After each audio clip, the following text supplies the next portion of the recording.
Welcome to the Efficiency and Organization YouTube channel, and in this video we are talking about the tips and ideas number 36 through 40.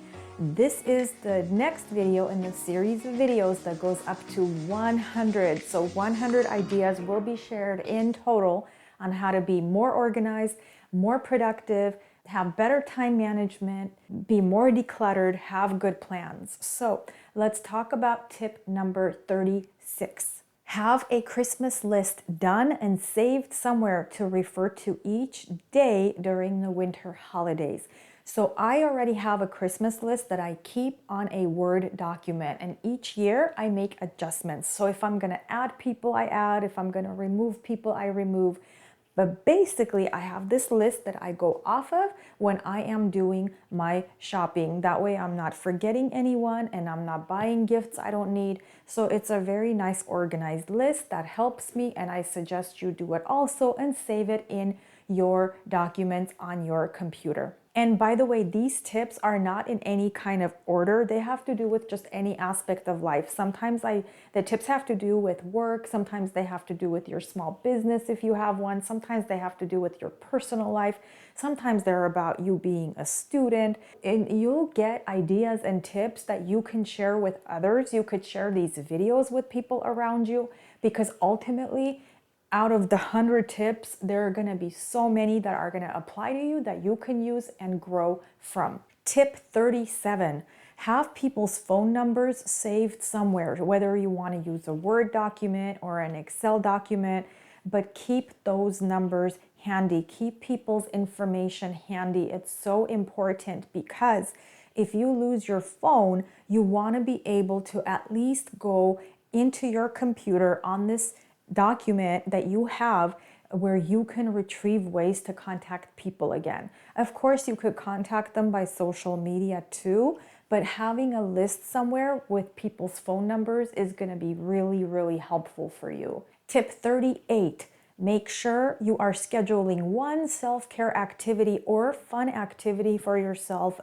each month on your calendar. So here's what I do. I personally love restaurants. I'm a bit of a foodie. I enjoy trying new foods. I enjoy going to nice restaurants. But number one, they're expensive. And number two, obviously some of them are far, so I have to plan in advance. I love doing those with my family, because then we spend time together when we go out to eat somewhere. And also, I feel like I need to reward myself once a month for all the hard work that I'm doing as in my job as a public school administrator, and also with my small businesses, right? So I schedule those things in advance. That's my self-care. If I don't calendar, I feel like I don't do it. I'm just on a go, go, go cycle, and I never really acknowledge myself and celebrate myself. And that's what I'm trying to say is have a plan. Go into your calendar, into your planner, and schedule it. Hopefully, if you want, in the middle of the month or at the beginning of the month, whatever way you want to celebrate, whatever self-care you want to do for yourself. Next tip.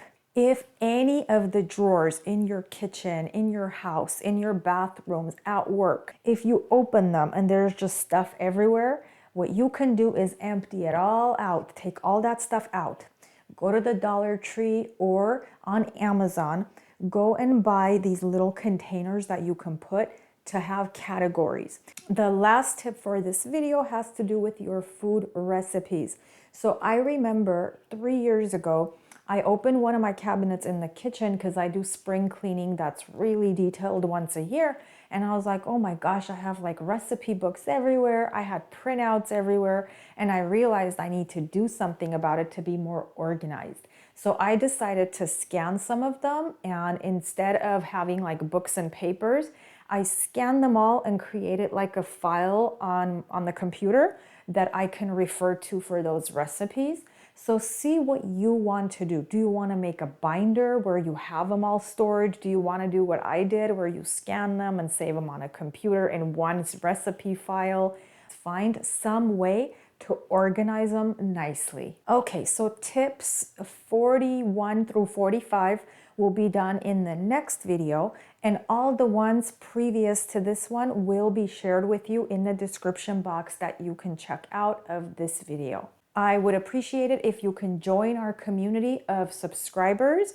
That way you'll be notified when new videos come out, and you can share lots of tips and ideas in the comments with everyone else that's watching the videos. I appreciate you being with me today, and I will catch you in the next video.